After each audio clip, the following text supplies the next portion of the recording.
Will there be targeted funding for Māori in your budget? I don't agree with that approach of separating funding into groups of Māori versus non-Māori. What do you think, gents? Is there panic there? Just the shuffling and the or am I being a bit harsh? Hey, look, we've got two people in the water, Pat. One of them's a strong swimmer. The other one's struggling a little bit. I believe in not supplying a life jacket to either of them. Yeah, but that was a question she was not ready to field, and she fumbled it. And the way that she fumbled it told us everything that we need to know. No, there isn't. That's great. That's such a great analysis of what we just saw there. It hadn't even appeared to her and hadn't occurred to her. And when she's suddenly put on the spot, she falls back to her philosophical position, which is, we don't believe in treating people. Well, that's just empty nonsense, isn't it? I mean, of course we fund appropriately for these situations and for these issues, but she was just completely unprepared for that question, and I think that really gives you some insight into how steep the cuts are going to be tomorrow, and why Māori are so absolutely incredibly angry with this government.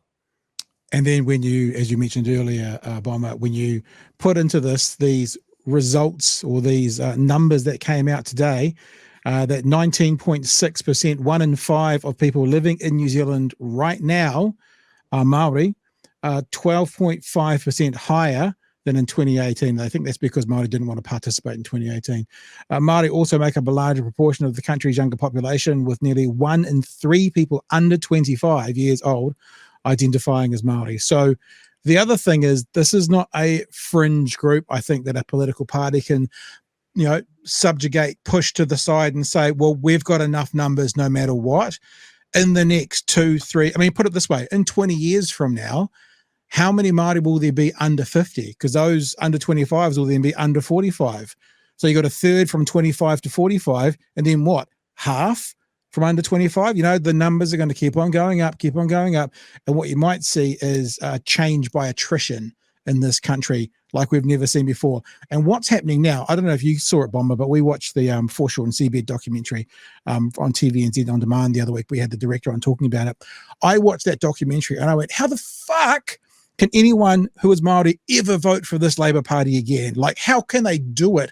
I wonder if what we're seeing now will be a generational shift for Māori in particular. They go, this is what we need to watch out for in the future. This is as bad as it can get.